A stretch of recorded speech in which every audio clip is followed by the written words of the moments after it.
J'ai donné une conférence de presse qui s'est plutôt bien passée, puis on a gagné dans la douleur au tir au but face à Liverpool le match retour de Carabao Cup. On est donc qualifié pour la suite de la compétition et en rentrant chez moi, j'ai reçu un message concernant la gestion de mon bif. Car oui, j'ai gagné pas mal d'argent entre investissements plus ou moins rentables, sponsors, OP, etc. Mais j'ai surtout redonné une grosse partie de cet argent. Que ce soit pour des associations locales pour aider les plus démunis ou encore dans des aides humanitaires pour soutenir de plus gros projets. Aujourd'hui, c'est jour de match, mais avant de partir, je vais boire.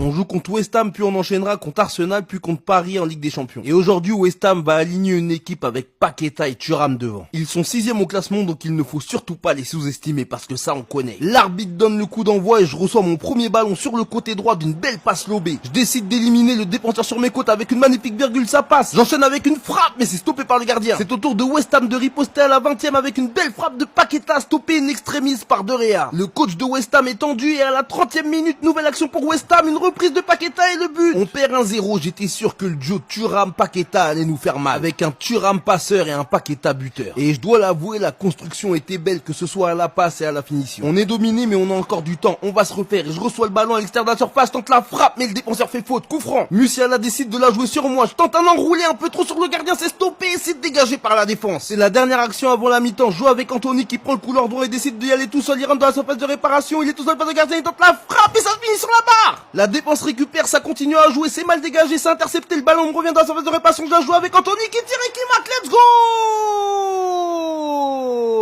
Égalisation juste avant la fin de la première mi-temps, c'est incroyable, j'y croyais plus. Et l'arbitre nous renvoie au vestiaire, on a eu chaud mais va falloir tout donner en seconde période. Et honnêtement, cette seconde période commence mal, on subit les assauts répétés de West Ham, mais heureusement De Gea est un mur. Il enchaîne les parades, c'est extraordinaire. On est dans les arrêts de jeu mais on manque de réussite. Nouveau corner, je récupère le ballon tant bien que mal, je contrôle dans la surface de réparation, je tente la frappe mais c'est contré par un défenseur. Le ballon me revient mais impossible de l'exploiter, c'est dégagé, l'arbitre siffle la fin du match, score de parité, 1 partout. C'était difficile et on peut dire un grand merci à De Gea qui pour moi est carrément homme du match ce soir. Perso, je m'en sors avec une faible note de 7,2. On fera mieux face à Arsenal qui, avec une équipe composée de Guedes, Gavi ou encore Odegaard peut nous faire très mal. Ah oui, il y a aussi Walker en latéral droit. Et en vrai, j'ai toujours aimé jouer ici dans ce stade d'Anfield. C'est un stade mythique et l'ambiance est particulière. Mais en vrai, notre but est de les soulever parce que si on perd, City aura l'occasion de revenir à égalité. Les supporters ont sorti un magnifique tifo de Campbell, légende d'Arsenal. Et c'est parti, l'arbitre donne le coup d'envoi de la rencontre. 3e minute, je suis dans le couloir droit, j'élimine un défenseur avec une magnifique virgule, je donne la passe mais c'est raté. Quelques minutes plus tard, nouvelle tentative, cette fois-ci c'est moi qui donne le ballon d'une magnifique passe lobée dans la surface de réparation, il tente la frappe et c'est raté. On est presque à la demi-heure de jeu et c'est Arsenal qui se montre dangereux face à face contre De Gea, il sort et c'est